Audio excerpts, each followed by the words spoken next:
Well, this prairie dog town was poisoned probably 5 or 6 years ago. All this chirping you're hearing right now, this vocalization, you'd come out here and it would just be silent. And, when we take that for granted, you're just hearing those little guys. You probably heard the figure, we're down to probably less than 2% of historical range, yeah. So it's really they've really taken a hit. Prairie dogs and some of the other rodents are very susceptible to the plague. It will wipe out thousands of entire prairie dog colonies, sometimes within a couple weeks. They've done a lot of research. Plague is carried by fleas. It was introduced late 1800s. It affects all mammals. So every mammal, coyotes, elk, everything, a lot of mammals have a kind of natural immunity to it. But the prairie dogs, they seem like they almost have zero immunity to it. They just did not develop that for whatever reason. So with the plague, our biggest management technique that can really help promote our prairie dog restoration program is plague treatment. And it's not a silver bullet by any means. We wish we had a magic silver bullet. We call this Delta dust. So it's just a mild insecticide is all it is. It's the same stuff people use on their dogs and cats. And this stuff does a pretty good job at killing the fleas. This one is just designed to get on the fur, kill the fleas. They're big in grooming. They groom each other. They're kind of communal groomers. So they run down there, they'll get a little bit on the fur, and then they groom it, and then other ones groom it. And that's it for the treatment. We do about 2,000 acres, getting each burrow, which is tens of thousands of burrows.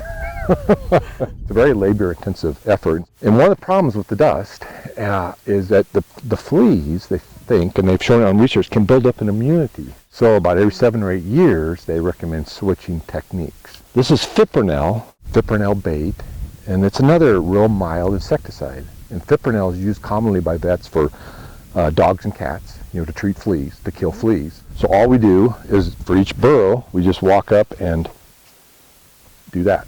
Other crews, they're all finding the same thing, like, oh man, this is a lot of work. This is very labor intensive. So basically people are going to some type of mechanical form instead of doing it by hand. So that seed drill, the seed drill we have, we can calibrate it so it puts out 4 ounces of grain every 10 meters, just as the recommended dispersal rate. You couldn't do it like just with a manure spreader or some general broadcast spreader. It wouldn't work. You have to be able to really dial it down and get it fine-tuned, which that seed drill can do. We can do about 1,000 pounds a day, one person, obviously driving tractors. So it's just been a huge increase for the labor effort. This thing can do about what 10 people could do in one day. You can do it with one person. It's not just us. I always let people know it's not just American Prairie that's doing this plague mitigation. 11 states throughout the Midwest and Mexico and Canada, we all work on this same problem together.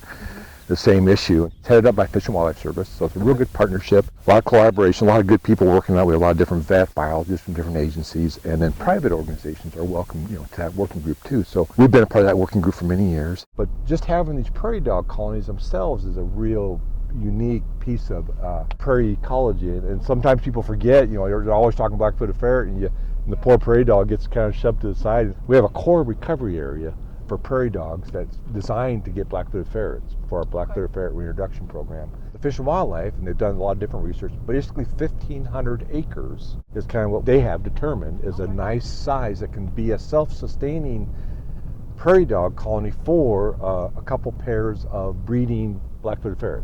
And it's got to be continuous. Within that 1,500 acres, you'll have a number of prairie dog colonies, and as long as they're within a half a kilometer to each other. And so that's what we're shooting for, and we've been shooting for that at Sun Prairie, and we're there though finally to meet that requirement for Fish and Wildlife official black-footed ferret reintroduction. We had to hit that 1,500 acres, and we've hit it.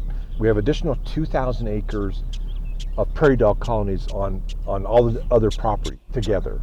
As a keystone species, there's just a lot of other species that depend on them, actually rely on them for either homes. We have a lot of insects that use the burrows. We have a lot of raptors and birds that will feed on them. We'll have coyotes and badgers that will feed on the prairie dogs. So they're just a real important part of the entire system. We often say they're like the chicken McNuggets of the prairie because everybody loves to eat them. And they really create this mosaic pattern on the prairie where you have all these vast expanses of sagebrush. Then you also have these real unique sites of prairie dog colonies with different vegetation types and different grasses and forbs, which are very important for the elk and the bison and the pronghorn.